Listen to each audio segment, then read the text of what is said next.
सेठी साहब, मेरे दिमाग में एक सवाल आ रहा था। मैंने शेख रशीद अहमद साहब की जो गुफ्तगू है वो सुनी। उन्होंने कहा कि पानी जैसे नीचे जाएगा, यानी सैलाब का पानी उतरेगा, हम लोग इस्लामाबाद पहुंच जाएंगे। आपने भी बैकडोर राब्तों का जिक्र किया था।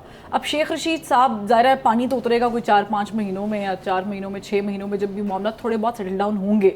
और दूसरी तरफ से जो आपने पेशगोई, बल्कि आपने इंसाइडर दिया है, आपने तो चिड़िया की खबर दी है कि राब्ते हुए हैं।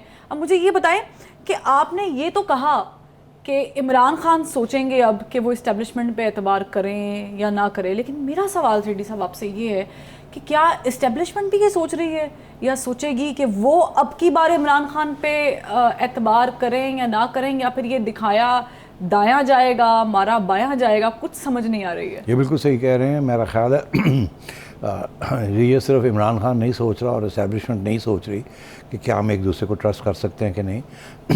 ये मियाँ साहब, नवाज शरीफ साहब भी ये सोच रहे हैं और इस्टेब्लिशमेंट भी ये सोच रही है कि क्या हम नून लीग के साथ किस हद तक जा सकते हैं और किस हद तक नहीं जा सकते। देखिए, अगर खान साहब की हो जाती छुट्टी, अच्छा, तो अब दो तरीके हैं उनकी छुट्टी होने के। अच्छे वाला डिस्कस कर लेते हैं। अच्छा डिस्कस कर लेते हैं, खुद डिस्क्वालीफाई हो जाते हैं। डिस्क्वालीफाई हो जाते हैं तो ठीक है। नवाज शरीफ भी तो डिस्क्वालीफाई हो गए थे ना। क्या उसके साथ नून लीग ख़त्म हो गई थी? चला रहे हैं, हुकूमत बनाई हुई है उन्होंने। अच्छा, लोग कहेंगे नहीं, वहाँ तो देखिए ना, शहबाज शरीफ था, पीछे मरियम है, तो नून लीग तो ऐसे नहीं ख़त्म होती, डिनेस्टी है। खान साहब की तो डिनेस्टी नहीं है।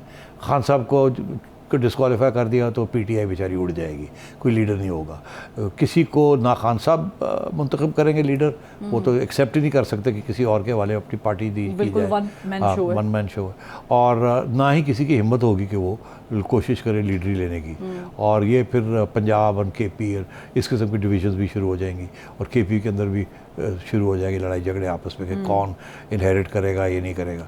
तो ये पार्टी इमरान खान के बगैर, अकॉर्डिंग टू, ये कंपनी नहीं चलेगी, ये नहीं, ये कहीं नहीं चलेगी। मगर मेरा तजिया फ़र्क है। अच्छा, मैं कहता हूँ कि आप इमरान खान साहब की डिस्क्वालिफिकेशन कर भी दें, पार्टी इनकी खान साहब की लीडरशिप के अंदर रहेगी। देखिए, नवाज शरीफ साहब was the president of the party ना, he was the head of the party. Supreme court ने जब इनको डिस्क्वालीफाई किया तो वो भी ओहदा इनसे छीन लिया था। बिल्कुल। तो खान साहब से भी छीना जाएगा। मगर जैसे मैंने कहा, उसका कोई फ़र्क नहीं पड़ेगा। खान साहब या तो आप कन्विक्ट करके उनको जेल में डाल दें, जो कि अभी उस किस्म की कन्विक्शन को इम्कान नहीं है। डिस्क्वालिफिकेशन हो सकती है, कन्विक्शन जेल में डालने वाली नहीं है। अच्छा, और क्योंकि नवाज शरीफ साहब की तो हाई कोर्ट में कन्विक्शन हुई है ना, वो और उस किस्म की कन्विक्शन तो इमरान खान के खिलाफ अभी शुरू भी नहीं हुआ, अच्छे तरीके से मामला चल रहा है। तो कोई इश्यू नहीं है।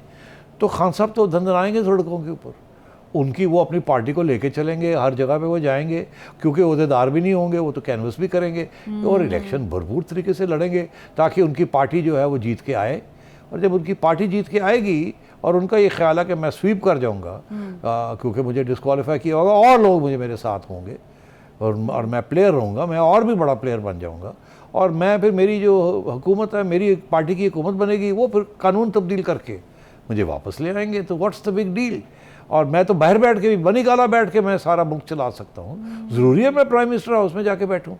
सारा मुल्क में, अगर केपी की प्रोविंस और पंजाब की प्रोविंस में बनी गाला से चला सकता हूँ, तो इस्लामाबाद भी मैं बनी गाला से चला सकता हूँ।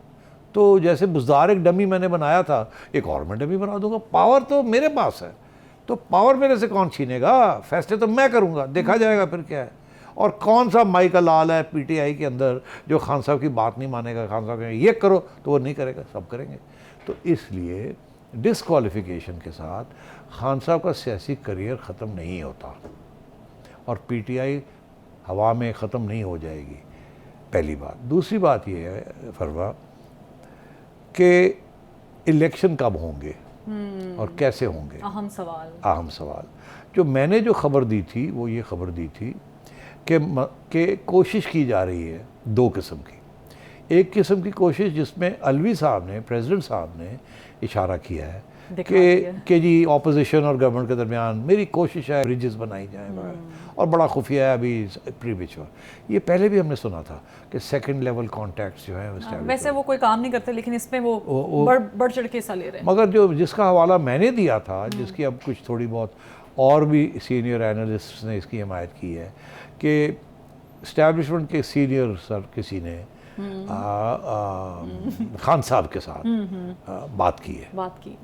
मैंने ये नहीं बताया कहाँ मुलाकात हुई है नहीं, मगर वो भी अब हवा में चल रही है, बात करने की ज़रूरत नहीं है, मगर चले समझे कहीं मुलाकात हो गई। अब ये इसके बारे में सब मानते हैं कि मुलाकात हुई है। अब डिफरेंस ऑफ एग्रीमेंट क्या है कि वहाँ एक तो ये कि खान साहब ने कैसे एग्री कर लिया कि इस्टेब्लिशमेंट के किस शख्स के साथ मिलना है, मगर फिर मिल लिया। अब मिल के बात क्या हुई वहाँ, ये अब किसी को नहीं पता कि बात क्या हुई। इसमें दो थियरीज़ हैं। अच्छा। एक मेरी थियरी है और एक किसी और की थियरी है। कुछ लोग कहते हैं कि कोई ख़ास बात नहीं हुई, अफ़गानिस्तान के ऊपर बात हुई है और ये कहा गया खान साहब को कि आप KP की गवर्नमेंट को समझाएं कि वहाँ तालिबान का मसला है और ये वाला। तो मेरा ये आर्गूमेंट है कि उसके लिए आपको खान साहब की ज़रूरत नहीं है वो तो आप बहुत से और तरीके हैं समझाने के KP की गवर्नमेंट को कि बाज आ जाओ और जो हम कह रहे हैं वही। और बेसिकली वहाँ KP की गवर्नमेंट कोई ख़ास मुदाखलत नहीं कर रही, जो इस्टेब्लिशमेंट चाह रही है वो वहाँ हो रहा है। तो मैं समझता हूँ ये ऐसी बात नहीं है, ये शायद एक्सक्यूज़ ही एक जिसके स्मोक स्क्रीन कि वो एक्चुअली तो हम वहाँ तालिबान की बात, मगर उसके लिए खान साहब की ज़रूरत नहीं है। मेरी इत्तला के मुताबिक कोशिश की जा रही थी इस्टेब्लिशमेंट की तरफ से कि खान साहब को थोड़ा सॉफन अप किया जाए कि तुसी इतना गुस्सा ना करो, हमारी भी कोई मजबूरियाँ हैं और हम आपको इलेक्शन ज़रूर दे देंगे, मगर अभी बड़े मुश्किल हालात हैं और इस वक्त इलेक्शन नहीं हो सकती और आप रेड लाइंस ना क्रॉस करें, ये ना करें वो ना करें, मुल्क ख़तरे में है, डिफ़ॉल्ट हो जाती, तो आप ठहर जाएं, अगले साल हम आपको इलेक्शन दिलवा देंगे और हम आपको फ्री इलेक्शन। मगर खान साहब ने क्या जवाब दिया, ये आप वाला सवाल आके कि क्या खान साहब उनकी इस बात पे एतबार कर सकते हैं या नहीं। और क्लियरली जो खान साहब ने जिस तरीके से रिस्पॉन्ड किया तो खान साहब उनकी बात पे कोई एतबार नहीं कर रहे। खान साहब ने तो रेड बैरियर के ऊपर पहुंचे हुए इस वक्त, ये जो उसने आखिरी बात की है, और लोगों ने गौर नहीं किया। मैं फिर ये सजेस्ट करूँगा कि उस क्लिप को एनलार्ज करके फ्रीज़ करके और ज़रा देखा जाए तो खान साहब के एक करीबी रिश्तेदार है हमारे दोस्त नियाज़ी साहब, उन्होंने ये कहा है कि वो बड़ी अच्छी तरह खान साहब को जानते हैं, हफीज़ुल्लाह नियाज़ी साहब। वो कहते हैं कि खान साहब ने जब ये बयान दिया तो बड़े रेज में थे, गुस्से में थे। अब आप सोचिए कि जब एक शख्स सियासतदान इस किस्म के गुस्से में आ जाए तो फिर तो वो कुछ भी कह सकता है और कर भी कुछ सकता है। सियासतदान का तो मतलब ही होता है कि ठंडे दिल से हर चीज़ को देखना और सही वक्त के ऊपर स्ट्राइक करना। गुस्से के अंदर बात करना तो सियासतदान, अच्छी सियासत नहीं होती गुस्से के अंदर बात करना, हमेशा उसके ख़तरनाक नताइज होते हैं। अब खान साहब अगर इस मूड में पहुँचे हुए हैं कि वो अब गुस्से में आ गए हैं तो इसका ये मतलब है कि वो इसके बाद कोई और बैरियर भी क्रॉस करेंगे। और देखिए, मैं हमेशा ये कहता था कि खान साहब या पीछे हटें या आगे बढ़ेंगे, एक जगह पे ये नहीं रहेंगे।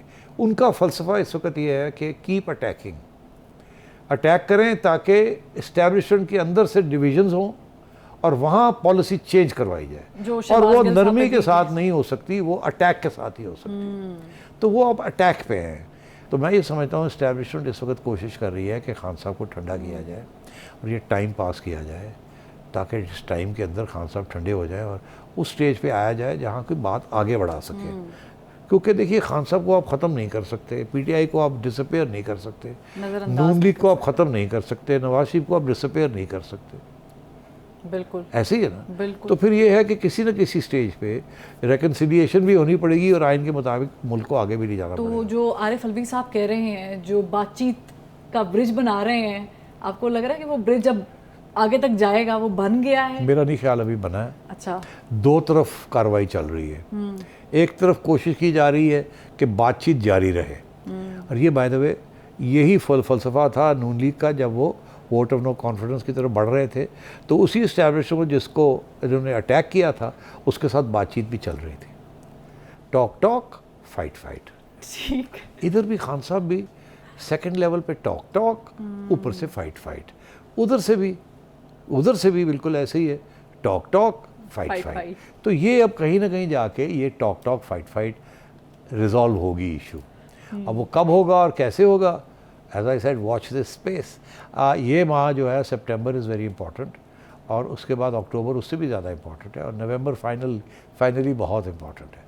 अब सवाल आपने ये सेक्शन शुरू किया एक्सटेंशन से, तो extension is a major issue, और अगर आप कहें तो मैं पेशेंट को कर दूँ वहाँ, मगर फिर मसला हो जाएगा मेरे लिए, इसलिए मुझे मेरे से ना पूछिए। नहीं, हम चाहते हैं भी बचा के रखें, अभी तो टाइम है।